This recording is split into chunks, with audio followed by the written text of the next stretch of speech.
की जय। बोले आदिनाथ भगवान की जय। बोले चिंतामणि पारसनाथ भगवान की जय। शासन नायक भगवान महावीर स्वामी की जय। परम पूज्य आचार्य भगवान गुरुदेव विराट सगर जी महाराज की जय। अहिंसामय विश्व धर्म की जय। तीर्थराज संवीर शिखर की जय। विष्णु सागर महाराज की जय।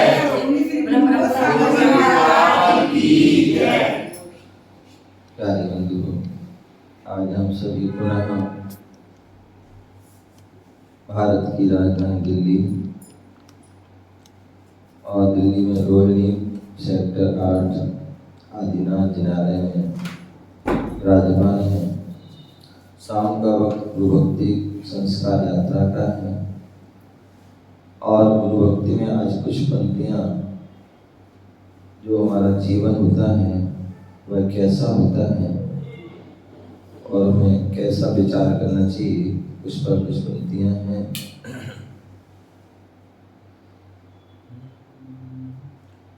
निस्सार का सपना है, युग युग की कहानी है। निस्सार का सपना है, युग युग की कहानी है। जिंदगी अपनी नहीं, एक वस्तु वीरानी है। निस्सार का सपना है, युग युग की कहानी है। तुझे आना और जाना है, जाकर के आना है। तुझे आना और जाना है, जाकर के आना है। जीवन का मतलब तो मुक्ति को पाना है। जीवन का मतलब तो मुक्ति को पाना है। कहते तो ये गुरुवर है, तूने सीख न मानी है। जिंदगी अपनी नहीं, एक वस्तु वीरानी है। निस्सार का सपना है, युग युग की कहानी है। जिंदगी अपनी नहीं, एक वस्तु वीरानी है। क्या मान करे जग में, तुझे मान ने मारा है। तू क्या मान करे जग में, तुझे मान ने मारा है। अर्जुन और भीम बलि, रावण भी नारा है। क्या मान करे जग में, तुझे मान ने मारा है। अर्जुन और भीम बलि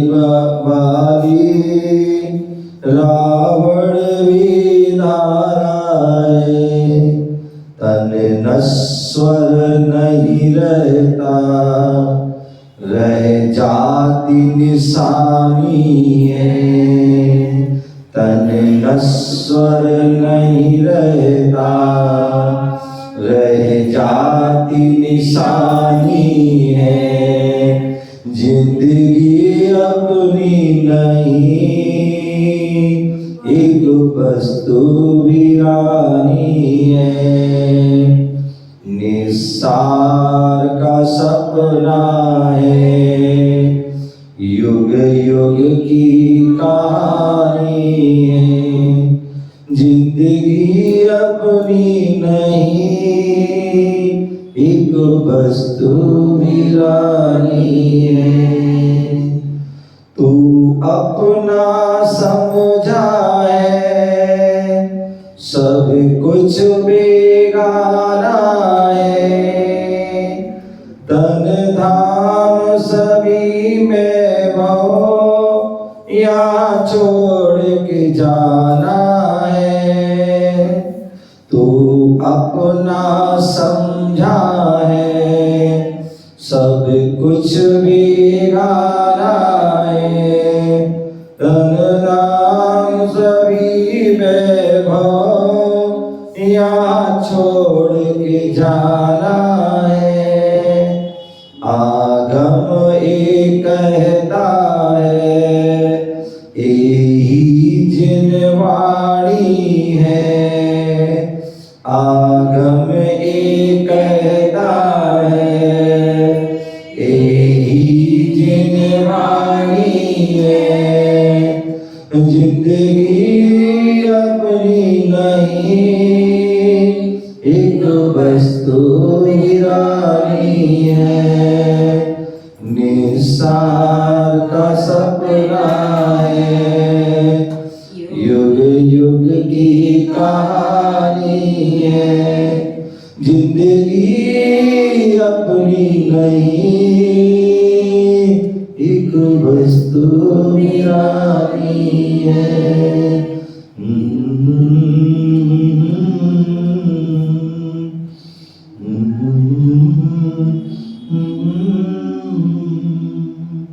और ब्रह्म पूज आचार्य भगवान गुरुदेव विराट सिमरती महाराज की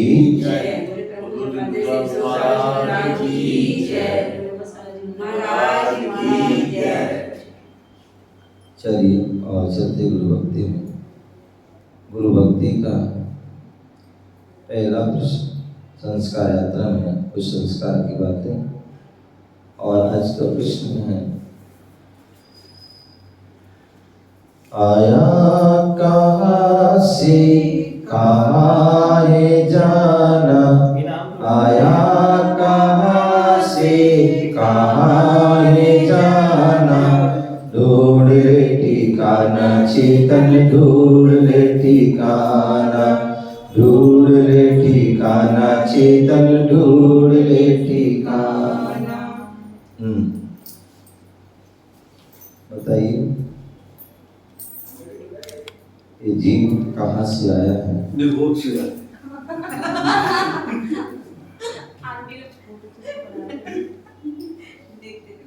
पूरा आंसर सुनिए, और जिसको आता केवल हाथ उठाइए, बोलना नहीं है। ये जीव कहाँ से आया है और कहाँ जाना है? ये जीव कहाँ से आया है और कहाँ जाना है? हाँ,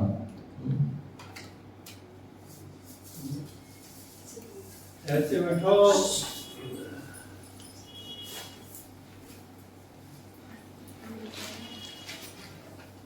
हाँ बताएंगे, कौन बताएंगे ये जीव कहाँ से आया है और कहाँ जाना है? आप बोलिए बहन, खड़े हो जाइए।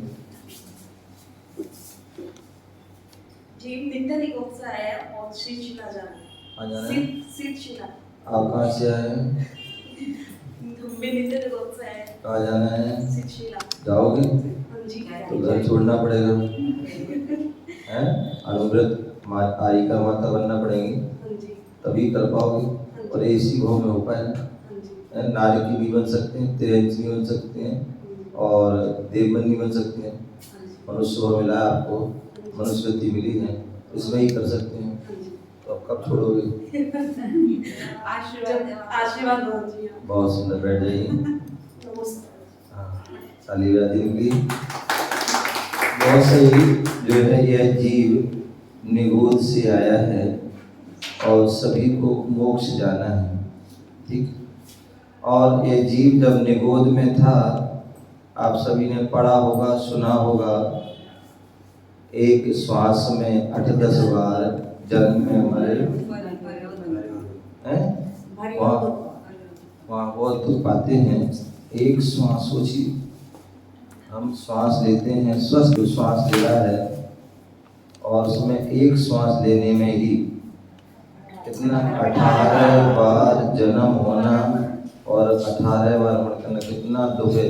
और ऐसा जो है उस निगोद अवस्था में कितना सारा जीवन हम, कितना सारा समय वहाँ व्यतीत करके आए हैं और फिर हमारे लिए प्रयास पुरुषार्थ रहा, प्रबल पुण्य का युग जगा कि वहाँ से हम जो है क्या होगा, जैसे होता है भर भूजी पर जो है चना जो है सेंकते हैं तो उसमें का जो है क्या होता है, निकल के बाहर आ जाता है। ऐसी जो है निगोद से वहाँ पर भी आ जाते हैं। तो ऐसी जो है, लेकिन जब नगोद में रहते हैं, वहाँ के दुख को भोगते हैं, तो वहाँ ऐसा विचार करते हैं कि काश हम एक बार वहाँ से निकल जाएं और मनुष्य पर्याय मिल जाए तो हम अपना कल्याण कर लें। लेकिन जैसे ही हम निगोद से पर्याय से मनुष्य पर्याय आदि में आते हैं और यहाँ आकर के यहाँ संसार की चमक धमक देखते हैं, विषय भोग देखते हैं और वैसे ही उसमें जो है फंस जाते हैं। एक बार की घटना मुझे याद आ रही है कि बड़ौत, अभी एक बहन बैठी थी जो है बता रही थी बड़ौत आदि की। तो बड़ौत एक स्थान है, आपने सुना होगा, यूपी में छोटी लाइन जिसे कहते हैं। तो वहाँ की बड़ौत, हाँ कुछ कह रहे थे, बड़ौत के बड़े ऊद बड़ौत के जो बड़े ऊद होते हैं, वैसे वहाँ भक्ति भी बहुत होती है, बहुत 8-10 मंदिर आदि हैं और लगभग 4000 दिगंबर जैन परिवार हैं और लगभग 3-4 हजार ही श्वेतांबर परिवार भी वहाँ पर हैं, जहाँ पर हर वर्ष दिगंबर और श्वेतांबर साधुओं की वहाँ लगभग चतुर्मास आदि भी होते हैं और बड़े बड़े संघ बड़ौत में जो आते, पहले भी आए हैं और आज भी वह आते जाते रहते हैं। तो ऐसे है, बड़ौत की बहुत सुंदर समाज भी है। कहते हैं जिनका एक बार चतुर्मास वहाँ हो जाता है ना, तो निश्चित जो बड़ौत में रह गया वो फिर दुनिया के किसी भी कोने में रह सकता है, समझ गए ना। तो जो जहाँ वहाँ सफल हो गया तो कहीं भी रह सकता है। तो ऐसे उस बड़ौत में जब मैं चतुर्मास हुआ 2005 में, चतुर्मास पहला चतुर्मास हुआ था, तो वहाँ पर जो बड़ौत है वहाँ छोटी लाइन है, मतलब छोटी ट्रेन चलती थी और वहाँ छोटी ट्रेन क्या होती थी, सुबह 6 बजे चलती, लगभग 12 बजे 11 बजे पहुँचती थी। जैसे आप लोग शिमला गए होंगे, वहाँ भी छोटी लाइन चलती है, कालका से चलती है और शिमला तक जाती है और लगभग वहाँ पर 108 गुफाएं थी, अब तो शायद लगभग 100-100 रह गई हैं। तो वहाँ उनमें से जाती है और बड़ा पहाड़ों में लगती सही। तो ऐसी बड़ौत की छोटी लाइन वहाँ पर जो है, छोटी लाइन में जो है क्या होते हैं, वह छोटी ट्रेन होती थी और छोटी ट्रेन में लोग बड़ौत से जब आते थे तो दूध वाले कहीं जो है, लकड़ी वाले कहीं, ये वाले वो वाले सारे सब चढ़ जाते थे और सुबह जहाँ वहाँ देखो वहीं लट्ठ लेकर खड़े हो जाते और गाड़ी रुक जाती है, रोक लेते थे। तो ऐसी वही एक बार क्या हुआ, एक जो है वहाँ का बालक था, उसने अपनी पढ़ाई पूरी की और पढ़ाई पूरी करने के बाद सोचता है, विचार करता है कि हम नौकरी करें या अपने व्यापार करें। तो विचार करते करते सोचता है पहले नौकरी करें या व्यापार बाद में सोचेंगे, पहले तो जो है क्यों ना वो बहुत पढ़ाई करते थक गए हैं, बोर हो गए, क्यों ना थोड़ा जो है कुछ घूम लिया जाए, कहीं घूम के आए। अब घूम के आए तो कहाँ जाएं, कैसे जाएं। अब वो गर्मी का मौसम रहता है, जैसे आज गर्मी का मौसम चल रहा है ना, अभी पीक, अभी हमारे रोजीलाल जी आए थे, बोले बहुत गर्मी है, पीक का मौसम, पीक चल रहा है। तो ऐसे उस समय वो भी था, क्योंकि रिजल्ट तभी निकलते हैं ना पढ़ाई आदि के। तो पेपर पढ़ाई होने के बाद जो है, और फिर कॉलेज का होता है थोड़ा लेट निकलता है, अप्रैल मई जून जुलाई आदि अगस्त अगर में तो निकला, जब पास हो गया आदि, तो फिर सोचा कुछ करें उसके पहले घूम आते हैं। अब कहाँ जाएं, बोले गर्मी भी बहुत है, ज़्यादा दूर जाने की आवश्यकता नहीं है। आजकल तो सुनने में आया कि पहाड़ों पर भी बहुत गर्मी हो रही है, वहाँ पर भी 40-40 डिग्री वहाँ पर टेम्परेचर है। जब वहाँ गर्मी है तो फिर यहाँ तो गर्मी होना स्वाभाविक, क्योंकि वहाँ गर्मी होती तो यहाँ गर्मी। वहाँ सर्दी तो यहाँ सर्दी, वहाँ बारिश यहाँ बारिश, वहाँ बर्फ भी तो यहाँ पर भी कुछ ना कुछ लिंक जुड़ा हुआ है। तो बोले तो ये गर्मी यहाँ है तो वहाँ भी हुई, इसलिए कहीं ज़्यादा दूर जाने की आवश्यकता नहीं। बोले लेकिन जाना तो है, कहाँ जाए? बोले चलो दिल्ली चलते हैं। क्या कहते हैं? बोले दिल्ली घूमने चलते हैं। और वह क्या होता है, छोटी लाइन वाली गाड़ी में बैठ जाता है, सुबह बैठे चलते चलते हुए 11 बजे वो दिल्ली पहुंच जाता है। और वह घूमना प्रारंभ करता है पुरानी दिल्ली उतर के। अब लाल मंदिर, लाल किला आदि जो है, कुतुब मीनार, ये वो आदि सब पूरा घूमते हुए अब वापसी जब आया तो वही 5-6 बज गए। क्या हो गया? 5-6 बज गए शाम को। अब सोचता कि अब घर जाएं चले, तो लेकिन भूख लगी है तो कुछ खा पी लिया जाए। तो वह जो है रेलवे स्टेशन के पास में ही हल्दीराम की दुकान है। क्या? हल्दीराम की दुकान है। वहाँ पे बोले चलो यहीं कुछ अपना जो है क्या करें, पेट पूजन। और जैसे ही उसमें जो है हल्दीराम के होटल में जो है दरवाजे में प्रवेश करता है तो वहाँ 2 गेट लगे थे, 2 गेट लगे थे। और उस पर लिखा था कि आप जो है इंडियन भोजन करना चाहते हैं चाइनीज, आप इंडियन भोजन करना चाहते हैं कि चाइनीज? तो स्वाभाविक आज का जो व्यक्ति है बोले इंडियन तो भोजन तो डेली करते घर में हैं, तो क्यों ना आज जो है चाइनीज में जाए। और वो चाइनीज वाले में प्रवेश कर जाता है। और जैसे ही वो चाइनीज वाले में प्रवेश करता है तो फिर वहाँ 2 गेट थे, 2 गेट लगे थे। बोले जो है आप जो है देसी घी का चाना खाना चाहते हैं कि शुद्ध घी का? हैं? देसी घी का मतलब जो है खाना चाहते हैं या शुद्ध घी का खाना चाहते हैं? तो उन्होंने कहा देसी घी तो खाते हैं, क्यों ना शुद्ध घी का खाया जाए। और वो शुद्ध वाले में प्रवेश कर जाता है। और जैसे ही तो शुद्ध वाले में प्रवेश करता है तो फिर 2 गेट लगे हुए थे। और वहाँ लिखा हुआ था कि आप नगद में खाना चाहते हैं उधार में? हैं? नगद में खाना चाहते हैं कि उधार में? तो बोले नगद पैसा क्यों खर्च है बच्चा ना, बोले पैसा खर्च क्यों करें? पैसा लेके आए तो हैं लेकिन खर्च क्यों करें? आज के जमाने बचा के लिए पापा भी खुश हो जाएंगे कि दिल्ली घूम के आ गया और जो है पैसा ही बचा लिया। और आजकल वैसी उधारी का जमाना है, हर चीज जो है किस्तों पर चल रही है। घर है तो किस्तों पे, टीवी है तो किस्तों पे, जो है दुकान है तो किस्तों पे, जो है गाड़ी है तो किस्तों पे, हर चीज जिंदगी भी किस्तों पे चल रही है। तो बोले जो है, और आजकल वो बहुत से कार्ड आ गए हैं, क्रेडिट कार्ड आदि जो है आराम से उस पर करते रहो अपने 5-8 दिन 60 दिन में करना है। और नहीं भी करो तो कोई दिक्कत नहीं है। कौन क्या होगा? तो ऐसे भी लोग हैं। तो उसने कहा चलो उधारी में प्रवेश कर जाते हैं। और जैसे उधारी में प्रवेश किया तो वहाँ फिर 2 गेट लगे हुए थे। और वहाँ लिखा हुआ था कि आप जमीन पर बैठकर खाना चाहते हैं कि सोफा सेट डाइनिंग टेबल पर टीवी देखते हुए खाना चाहते हैं? अम्मा कुछ कह रही हैं अम्मा? हाँ, बोले आप तो बस जमीन का जमाना गया है। बोले कौन जमीन पे खाता है? आजकल तो सब घर में जो है सोफा सेट डाइनिंग टेबल पे आदि ही खाते हैं। ध्यान रखिए, हमारी भारतीय संपदा जो संस्कृति है वह डाइनिंग टेबल और सोफा सेट आदि वाली में, ये सब जो है वेस्टर्न जो है कल्चर है। हमारा जो है भारतीय कल्चर तो जो है आप देखिए पहले पंगत होती थी, हैं? आज मतलब जो है 500-1000 लोग आदि भी जो है एक साथ खा जाते थे, कोई परेशानी होती थी।